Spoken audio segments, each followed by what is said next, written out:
आपको दिए जाते हैं। ये आपको यहाँ प्रयोग नहीं करने चाहिए थे।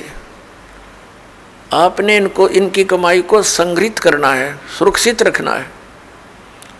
किसी को आशीर्वाद नहीं देना, किसी को कोई दुआ या बद्दुआ नहीं देना। बद्दुआ दोगे तो भी आपकी पुण्य अक्षीण होंगे, और किसी को आशीर्वाद दोगे तो भी आपके भक्ति कमाई समाप्त होगी, खर्च होगी। अब जैसे कोई एक पहिए से, एक टायर से हवा और दूसरे टायर में भरे, वो कितना बुद्धिमान है। दोनों कंडम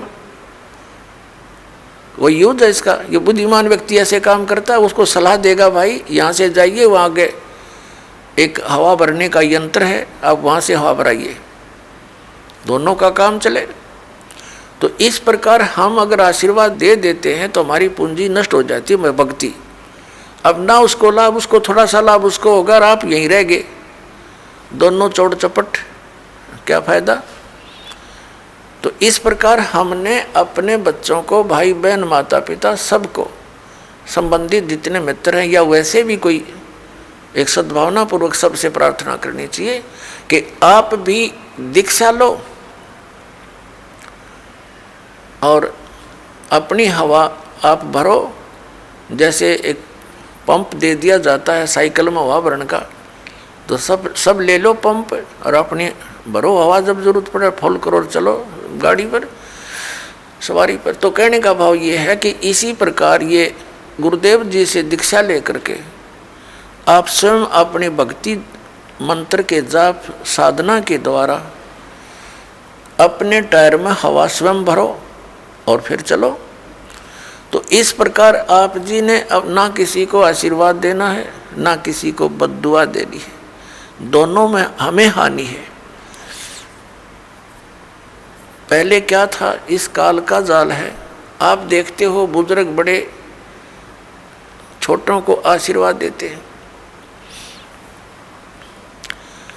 और बड़े उनके चरण छूते हैं, क्योंकि पहले जो एक आपने देखा होगा एक पाग सिस्टम है। पाग जैसे पिता की मृत्यु के उपरांत बड़े पुत्र को एक पाग बांधी जाती थी, पगड़ी, और फिर वो पिता वाले कर्म वो करता था। आप पिछला इतिहास देखिएगा तो उसमें क्या होता है कि वो आशीर्वाद देने वाला अपनी पूंजी नष्ट करता है और उनको आशीर्वाद देता। जैसे आपने देखा होगा एक पुत्र वधू अपनी सास के पैर दबाती है, या किसी और बड़ी बूढ़ी के उसके पास बैठी है उसके पैर छूती है, वो उसको दुआ देती है, पुत्रवती हो, तेरे बेटे हो, पुतों फड़िए दूध दो, नहाइए, इस तरह के देते हैं। तो वो बुढ़िया के पास जो चवन्नी थी वह तो पुत्र वधू को दे दी, आप खाली होगी, आगे चारदर है ही नहीं। तो इस प्रकार हमने अपनी इस भक्ति को बर्बाद नहीं करना है, ना किसी पुत्र वधू को आशीर्वाद देना है। पुत्र वधू को भी परमात्मा से जोड़ दे, बेटी अपनी कमाई कर और तेरा भी कल्याण हमारा भी कल्याण होगा। अपने आत्माओं, परमात्मा कहते हैं मेर तेर की जेवड़ी युबड़ बंदा संसार, एक कबीरा ना बंदा जो है नाम आधार।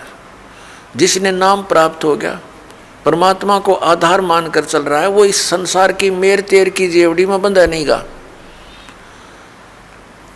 अब हमने देखी है बुढ़िया किस प्रकार आशीर्वाद देती है। जब पुत्र वधू का उसकी अच्छा मेल सा है तब तो आशीर्वाद दे रही है, तेरे भाई जियो, तेरे भतीजे जियो, और तो बूढ़ सुहागन हो। बूढ़ सुहागन माने मरा इतना तेरा पति नहीं मरा, वृद्धावस्था तक सुहागन बनी रहे।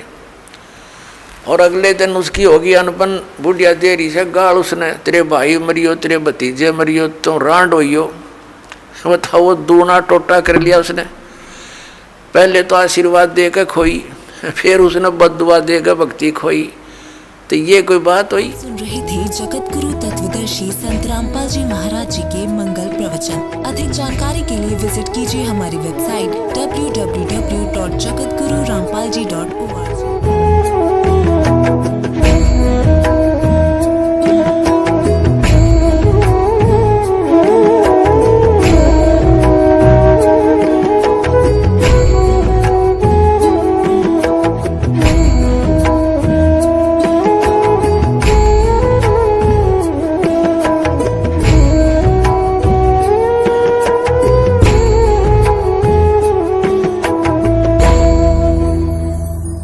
Subscribe now and press the bell icon.